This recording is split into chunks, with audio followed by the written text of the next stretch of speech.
In the previous video, I mentioned that we used dendrochronology work from a master's student at North Carolina State to develop the marking guide that we used for the timber harvest operation on this site to kind of jumpstart our movement towards a more woodland structure.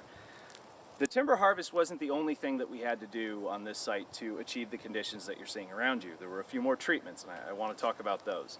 So the first thing that you might notice on this site compared to other areas that have been treated with a harvest, and this was harvested in 2014, so it hasn't really been all that long. But oftentimes, when you have mesification, when you have a lot of those small diameter, mid-story hardwoods like sweet gum and red maple and stuff like that, when you cut them, they sprout. And they did the exact same thing on this site. So after that harvest, we waited about a year and things sprouted back pretty rapidly. They sprouted back so fast, and we were not able to accumulate enough fuel in that amount of time to try to do a burn to control those, that we elected to do a backpack application of triclopyr. So we use triclopyr because it doesn't really affect grasses. So we figured it was, as safe as herbicides can be, and I use that term relatively here. All things considered, it was the herbicide that was less likely to damage the things that we wanted to retain on the site. So we had a crew come out, we taught them how to identify oak trees and said don't spray those, but go ahead and spray all the maples and sweet gums and things like that.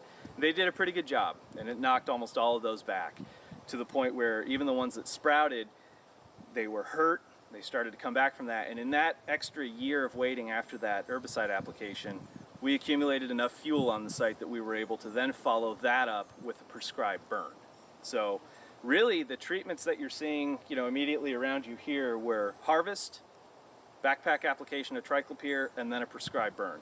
And I think this is pretty good vegetation recovery following those treatments. We have a nice diversity of understory plants.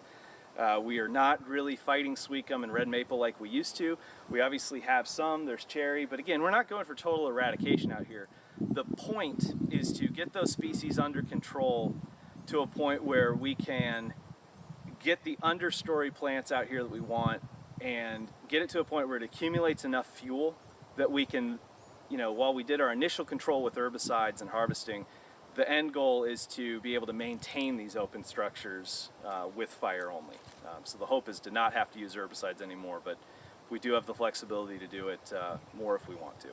So you're seeing a couple of different treatments that were implemented, and I think it's looking pretty nice.